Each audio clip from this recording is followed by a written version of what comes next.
Amount.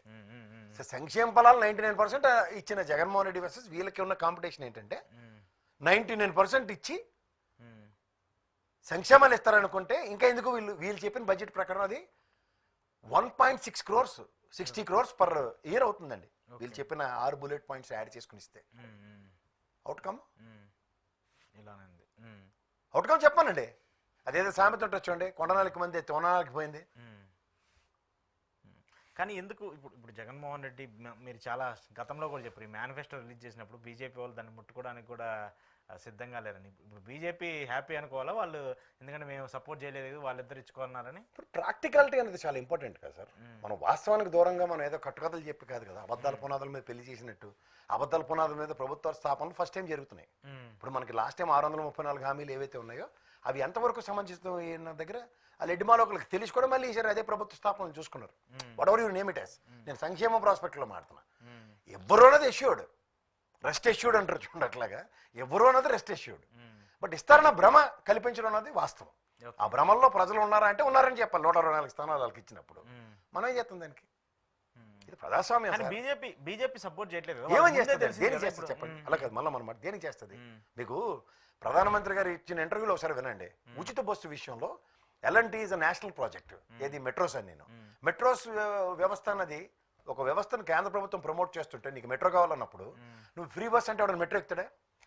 డెఫినెట్గా. Example ఇక్కడ density ఉంది కాబట్టి మనకి ఇక్కడ వర్క్ హాలిక్ కాబట్టి హైదరాబాద్ లాంటి పరిసర ప్రాంతాల్లో బెంగళూరు ఇవన్నీ ప్రాఫిటబుల్ మాడ్యూల్స్తో పరిగెడతాయి. అక్కడ ఆంధ్రప్రదేశ్లో అంత యాక్టివిటీస్ ఏమున్నాయి? ఖాళీగా ఇటువంటి తిరగడానికే కదా అది. ఖాళీగా తిరుగుతున్నప్పుడు ఎవడైనా మెట్రో ఎక్కుతాడా? తక్కువ బడ్జెట్ చూసుకుంటారు కదా ఎవరైనా. ఆబ్వియస్లీ ఫ్రీ కూడా కదా ఆడపిల్లలకి. సో అప్పుడు ఆ ఆప్షన్ ఎక్స్ప్లోర్ అయింది అనుకోండి, అది జరగదు. అంచేత కేంద్ర ప్రభుత్వంలో మోడీ గారి ప్రభుత్వ స్థాపనకు ముందు as crystal clearly side southern స్టేట్స్లో కొన్ని ప్రభుత్వాలు అంటే అప్పుడు కాంగ్రెస్ మీద కడుపుమంటమాట. ఈ ఉచిత బస్సులు అనడం వల్ల మెట్రో ప్రాజెక్ట్స్ అన్నిటికీ లాసెస్ వస్తాయని మోడీ గారి ఇంటర్వ్యూ ఉంది చూడండి. So that it means obviously NDA కూటమిలో ఉన్నప్పుడు నీకు ఉచిత బస్సు ఎస్యూస్ మీ వాళ్ళు ముట్టుకోకపోవడానికి వన్ ఆఫ్ ద రీజన్ అది. నెక్స్ట్ పెట్రోలియం ప్రోడక్ట్స్ నేను ఎప్పుడు చెప్తూ ఉంటాను, gas, next petroleum products, RTA వ్యవస్థ, land registrations and moreover ఇలాంటివి ఒక 5 ఉంటాయి. స్టాంప్స్ అండ్ డ్యూటీస్, మున్సిపల్ శాఖ పన్నులు, ఇవి మాత్రమే రాష్ట్ర ఆదాయానికి గణనీయంగా పెంచుకోవడానికి. మిగిలినవన్నీ జిఎస్టీ పరిధిలో ఉన్నాయి. సో జిఎస్టీ పరిధిలో ఉన్నప్పుడు ఏం చేస్తారు వీళ్ళు? దీని మీద గేమ్ చేస్తారు. జస్ట్ లైక్ అమరావతిలో భూములు పాత రేట్లే రాష్ట్రం అంతా రేట్లు పెంచారు. దాని లాజిక్ తెలుసా మీకు? దింపుడు కళ్ళం అంటారు దాన్ని. అంటే పాతోడు ఎవడో కొనుక్కున్న బకరాగాడు ఉన్నాడు కదా, ఆడు కొత్తవాడిని ఎత్తికి పెడతాడు.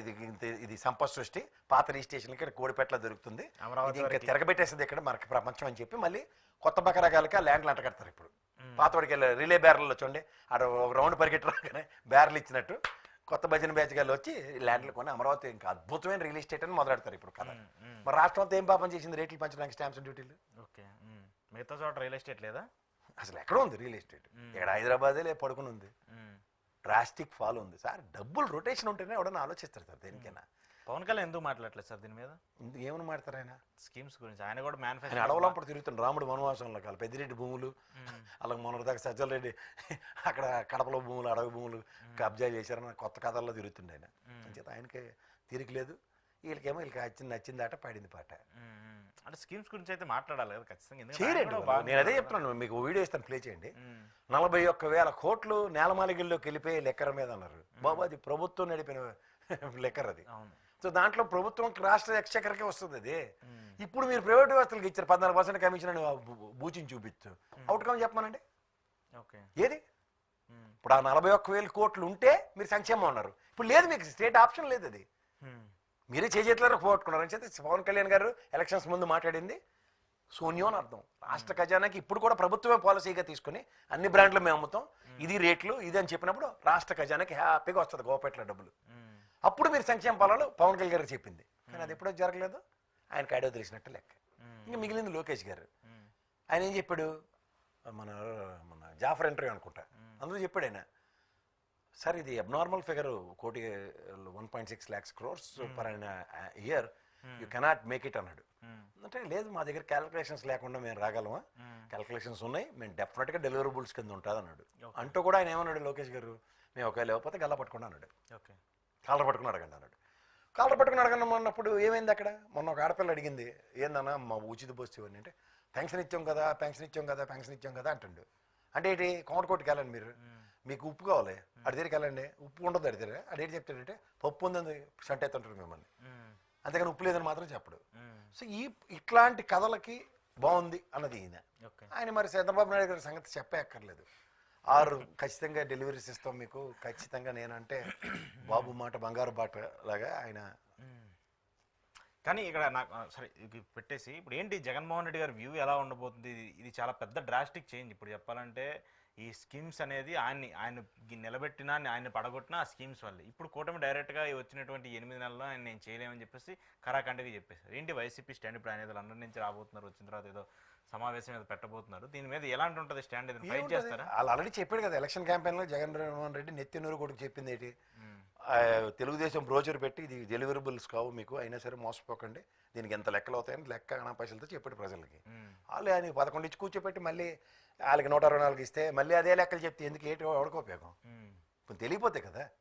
నేను మీరు కాదు, ఆయన ఒక మాట చెప్పాడు ఎలక్షన్స్ క్యాంపెయినింగ్లో. రెండోది ప్రజలకు కూడా ఏమొచ్చే 7 నెలలు బట్టి వాళ్ళకి తెలియదు అప్పటి, మళ్ళీ మేము చెవులు గొలువు తీసి చెప్పడం ఎందుకు? ఈ దరిద్రాన్ని పక్కన పెట్టి ఆయన ఇవ్వట్లేదు కాబట్టి నెక్స్ట్ ఎలక్షన్స్కి ఆయన ప్రిపరేషన్ చాలా ఇంపార్టెంట్. అంతకు మించి ఇదే చేతను మళ్ళీ ఎత్తుకుని ఇవ్వట్లేదట వాళ్ళు చచ్చిన ఎవరు ఎవరైనా క్లియర్ గా చెప్పేశారు ఆయన. ఎవరండి? స్టేట్ సిచ్యువేషన్స్ అన్ని చూపించాడు కదా సార్. మీకు మళ్ళీ చెప్తున్నాను, వాళ్ళు కేవలం మసిపూచి మారేడికాయ చేసి మభ్య పెట్టి మనకు ఎలక్షన్ చేశారు. ఎలక్షన్ అయితే ఇప్పుడు నేను ఒక విషయం చెప్పదలుచుకున్నాను. ఈ ఎలక్షన్ కమిషన్ ఏడు చేస్తున్నారంటే ఇప్పుడు నాకు తెలిసి CBI, ED, next IT department, అలా ప్రతిదానికి ఒక స్వతంత్ర ప్రతిపత్తి ఉంది. ఈ ఎలక్షన్ కమిషన్ వాళ్ళకి ఏం పాటు ఉంటుంది? వరుసగా 10 మందిని కూర్చోబెట్టి ఒక చొక్కెట్టు, ఒక సంతకం పెట్టు, ఈడ ఏజెంట్ గడికి చదివి విడిపిస్తాడు, ఈడేనా ఆడేనా అని. వీళ్ళు ఈ దరిద్రకోట ఎలక్షన్ కమిషన్ ఈ యొక్క ప్రక్షాళన ఎప్పుడైతే జరగదోనండి, వాళ్ళు ఏం చేయాలంటే ఇప్పుడు ఎలక్షన్ ఎఫిడవిట్ పెడతారు కదా, ఇందులో ఏంటి వీడికి కేసులు ఉన్నాయి, తక్కువ ఉన్నాయని, మా మొహానికి ఆ దరిద్రం అనవసరం. వాడికి ఎన్ని కేసులు ఉన్నాయి అసలు నువ్వు ఈ మొహానికి ఆయన కన్సిడర్ చేసి నిలబెట్టి ఉంటేనే మా దరిద్రానికి అది నిరసనం అని అర్థం.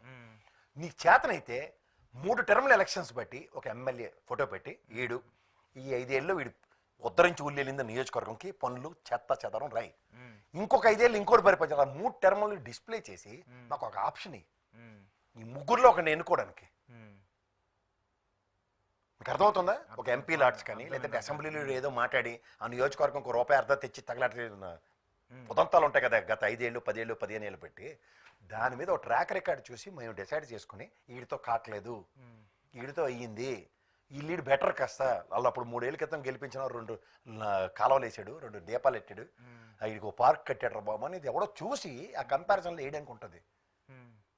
ఆడెవడో తెలియదు, వాడు ఏడు చేసాడు ఎవరికి తెలియదు. మా నియోజకవర్గం అలాగే అభివృద్ధి చెందకుండా అలాగే ఉందండి. దేశం కూడా అంతే కదా. మనం చిన్నప్పుడు చదువుకున్నాం, అభివృద్ధి చెందుతూ ఉన్న దేశం అంటే మనం చెందుతూనే ఉన్నాం, అభివృద్ధి చెందుతూనే ఉన్నాం. కారణం ఈ శాతకాని ససవ ఎలక్షన్ కమిషన్. ఎందుకంటే వీడు మనకు నిజాలు చెప్పరు,